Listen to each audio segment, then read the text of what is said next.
आपण पाहत आहात लोकप्रवाह न्यूज 24 तास प्रत्येक घडामोडीवर लोकप्रवाहाची नजर।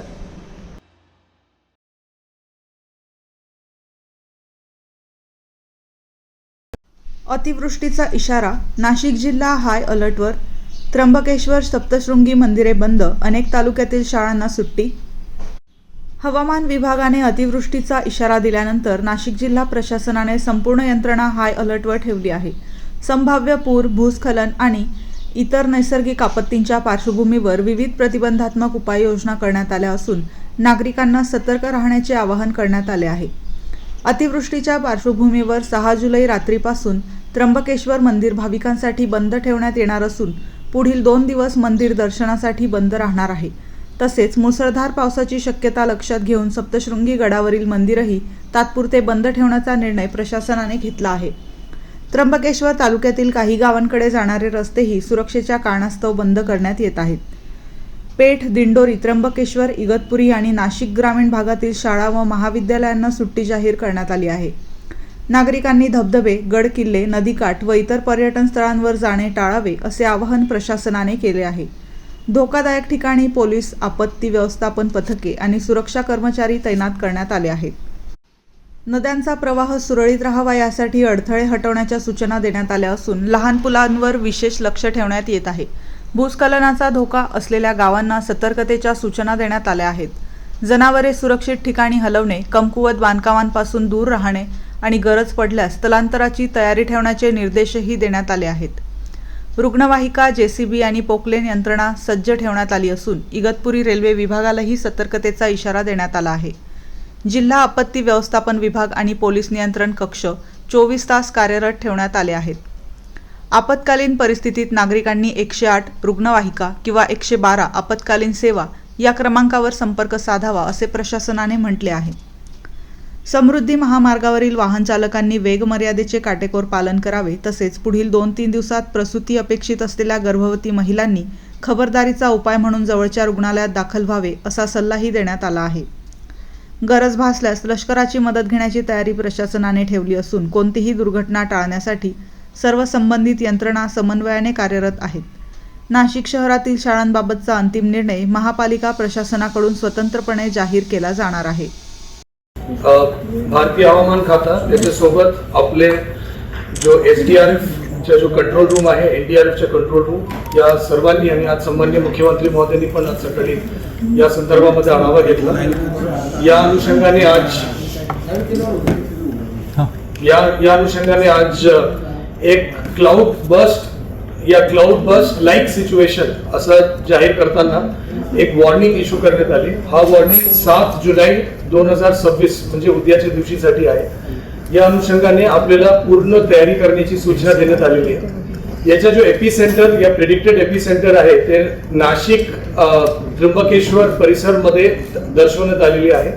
ते कदाचित त्र्यंबकेश्वर तालुका मध्ये येणार आहे आणि या जो एपिसेंटर आहे ते त्र्यंबकेश्वर, इगतपुरी, नाशिक या 3 तालुक्याच्या क्षेत्रामध्ये राहणार आहे। परंतु मोठ्या प्रमाणात पाऊस पडण्याची शक्यता त्याच्याशिवाय आपले नाशिक तालुका, पेठ तालुका, दिंडोरी तालुका आणि जो पूर्ण आपलं पश्चिम पट आहे त्याच्यामध्ये कळवण, त्याच्यासोबत सटाणा, बागलाण या सर्व तालुक्यामध्ये पण पाऊस मोठ्या प्रमाणात पडणार आहे। परंतु एक्स्ट्रीम हेवी रेनफॉल जो आहे शॉर्ट ड्युरेशन मध्ये ज्यांना आपण क्लाउड बस्ट म्हणतो त्याचा जो अंदाज आहे ते बेसिकली त्र्यंबकेश्वर, इगतपुरी आणि नाशिक या जो नाशिक शहराचे जो पश्चिम भाग आहे त्या ठिकाणी दर्शवण्यात आलेला आहे। जसे जसे वेदर मॉडेल्स अजून डेव्हलप होतील आणि अजून आपल्याला हवामानचे इशारा मिळेल तशा आपल्याला अजून ॲक्युरेटली लक्षात येणार आहे की नेमकी कुठे आपल्याला जास्त लक्ष देण्याची गरज आहे। सन्माननीय मुख्यमंत्री महोदयांनी आज सकाळी जो बैठक घेतली त्याच्यामध्ये स्पष्ट निर्देश दिलेले आहे की लागणारे सर्व अनुषंगाने गोष्टीच्या नियोजन आपल्याला करायचे आहे। त्याच्या अनुषंगाने साहेबांचे दिलेल्या निर्देशानुसार खालील प्रमाणे या ठिकाणी नियोजन करण्यात येत आहे। नंबर 1 की उद्याच्या दिवशी नाशिक शहर वगळून नाशिक शहरच्या संदर्भामध्ये म्हणजे पाऊस राहणार आहे, परंतु त्याच्या जो स्थानिक नियोजन आहे नाशिक शहर महानगरपालिकाचे सन्माननीय महापौर आणि सन्माननीय मनपा आयुक्त आज करणार आहे। परंतु नाशिक शहर वगळून जो उर्वरित ग्रामीण भाग आहे नाशिक तालुक्याचे, इगतपुरी तालुका आणि त्र्यंबकेश्वर तालुका या 3 तालुक्यामध्ये सर्व जो आठवडी बाजार असेल, शाळा असेल, कॉलेजेस असेल या सगळ्या उद्याच्या दिवशी बंद राहणार आहे. सर्व लोकांना माझी सूचना आहे, विनंती आहे की उद्या जोरात पाऊस असण्याची शक्यता असल्यामुळे सर्व शेतकरी बांधवाला पण विनंती आहे की आपण शेतात जाण्याचा विषय उद्या टाळावा. आणि कुठल्याही प्रकारच्या म्हणजे अति आवश्यक नसेल तर कुठल्याही प्रकारचे प्रवास उद्याचे दिवस आपण करू नये. काही रस्ते आपण बंद करणार आहे, म्हणजे ज्या ठिकाणी दगड कोसळण्याची शक्यता आहे त्याची एक यादी काही वेळात PWD राष्ट्रीय महामार्ग आणि पोलीस विभागाच्या माध्यमातून ट्रॅफिक डायव्हर्जनचे काही आदेश काही वेळात आपण आपल्या समोर देणार आहे. परंतु माझी सर्व नागरिकांना, शेतकऱ्यांना यही विनंती राहील की कारण नसताना आपण बाहेर पडू नये. पुढचा विषय आहे की त्र्यंबकेश्वर देवस्थानला उद्या आपण बंद ठेवणार आहे, म्हणजे आज संध्याकाळ सूर्यास्त झाल्यानंतर जो शेवटची पूजा राहणार त्याच्यानंतर परवापर्यंत ते त्र्यंबकेश्वरचं देवस्थान बंद राहणार आहे. तर ज्या भाविकांनी उद्या त्र्यंबकेश्वर देवस्थानमध्ये येऊन दर्शन घेण्याचा विचार केला होता त्यांना माझी विनंती राहील की उद्याच्या दिवशी आपण येणं टाळावं, जेणेकरून त्या ठिकाणी आपल्याला माहिती आहे की मोठ्या प्रमाणात काम पण सुरू आहे. तो त्या ठिकाणी आपल्याला कुठल्या प्रकारची अडचणी होणार नाही. तर माझी सर्वांना विनंती आहे की आपण त्र्यंबकेश्वर देवस्थानाला येणं टाळावं.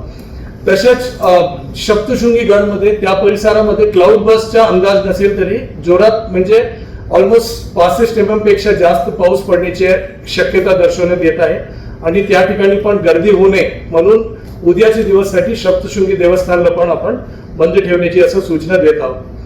त्याच्या व्यतिरिक्त आपल्याकडे ज्या लो लाईंग रिजन्स आहे, ज्या ठिकाणी flood prone low lying regions आहे त्या गावाची यादी आणि त्या लोकेशन्स आपण सांगितलं आहे. परंतु याच्यामध्ये मेजर अडचणी कुठे येतोय, ज्या ठिकाणी आपल्याकडे फ्री फ्लोईंग नदी आहे, म्हणजे पहिला बंधारा आणण्याच्या पूर्वीचे फ्री फ्लोईंग नदी.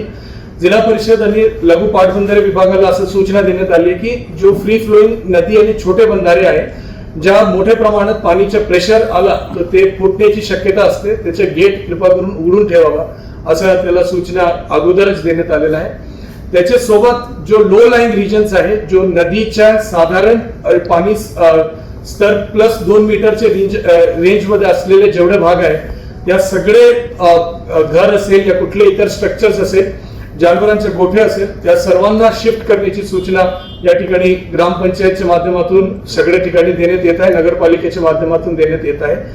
यदि पाणी फ्लोला कुठल्या प्रकारची अडथळा असेल तर त्याला आता आज दुपारी स्वच्छ करून घेण्यासाठी सर्व नगरपालिकेला, ग्रामपंचायतला सूचना देण्यात आलेल्या आहे की पाणी फ्लोला कुठल्याही प्रकारचा बाधा राहू नये आणि पाणीचं डायरेक्शन असं असावा जेणेकरून जास्त पाणी आला तो म्हणजे ते कुठल्या घरामध्ये शिरणार नाही, याच्यासाठी सर्वांना सूचना देण्यात आलेल्या आहे. तसेच जो काही स्ट्रक्चर अनस्टेबल असेल, ज्यांच्या खाली सबसर्फेस फ्लो असेल त्या ठिकाणी पण त्याला सूचना देण्यात आलेल्या आहे. नाशिक जिल्ह्यामध्ये लँडस्लाइड प्रोन विलेज एक भी नाही आहे, परंतु आपल्याकडे हे जो दगड पडतो त्यासारखे काही गाव आणि लोकेशन्स आहेत, त्याच्यासाठी सूचना देण्यात आल्या आहे. PWD आणि इरिगेशन विभागाला विशेषतः सूचना आहे की जो मायनर स्ट्रक्चर्स आहेत त्याला हे करावा आणि जो फ्लड कंट्रोलचे ज्या काही मेकॅनिझम्स आहेत त्याच्यामध्ये त्यांनी विशेष नियोजन करावा. जो कालवा आहे, जो कॅनल्स आहे त्याला रिकामी ठेवावा सो दॅट ओव्हरफ्लोचं पाणी त्याच्यामध्ये सोडता येतो, ते ऑटोमॅटिकली तिथून जाणार आहे. हे सगळ्या गोष्टीचे नियोजन या ठिकाणी आपल्याकडे भरतीचा मोठा एरिया आहे किंवा ज्या ठिकाणी आता जसं सांगितलं की बावली डॅम आणि पैणी आणि आजूबाजूचा त्र्यंबकेश्वरचा जो एरिया आहे त्या एरियामध्ये आपण स्पेसिफिक ठिकाणी नाकाबंदी लावणार. नाकाबंदी लावून प्रत्येक टुरिस्ट किंवा जे काही पर्यटक आहेत त्या पर्यटकांना आवाहन करून आज रात्रीपासून आपली नाकाबंदी स्ट्रिक्ट राहील. आम्ही डे आणि नाईटचा सगळा बंदोबस्त आम्ही एकत्र करतो. हेडक्वार्टरमधून त्यांना प्रत्येक पोलीस स्टेशनला जो आहे तो फोर्स देण्यात येईल आणि त्याप्रमाणे नाकाबंदीचं सगळं नियोजन करून अनावश्यक पर्यटक त्या ठिकाणी जाणार नाही त्याची दक्षता घेण्यात येईल. दुसरा महत्त्वाचा मुद्दा जसा वॉटरफॉलच्या संदर्भात सांगितला ते वॉटरफॉलचे मुद्दे आणि आमच्या सगळ्या विभागाची जी आहे ती विभागाची अतिशय चांगल्या पद्धतीनं कोऑर्डिनेशन राहील आणि ह्या कोऑर्डिनेशनच्या माध्यमामधून अनुचित कुठलाही प्रकार घडणार नाही आणि जर समजा अशा काही परिस्थिती तयार झाली तर तात्काळ त्या ठिकाणी रिस्पॉन्स देण्यात येईल. त्यासाठी सगळ्या वरिष्ठ अधिकाऱ्यांचं नियोजन, हेडक्वार्टरमधलं मनुष्यबळ, हेडक्वार्टरमधील अधिकारी आणि पोलीस स्टेशनचे डे नाईटचा स्टाफ अशामुळे सगळ्या प्रकारचं नियोजन जे आहे ते सगळ्या प्रकारचं नियोजन त्या ठिकाणी करण्यात येईल जेणेकरून आम्हाला रिस्पॉन्स तात्काळ त्या ठिकाणी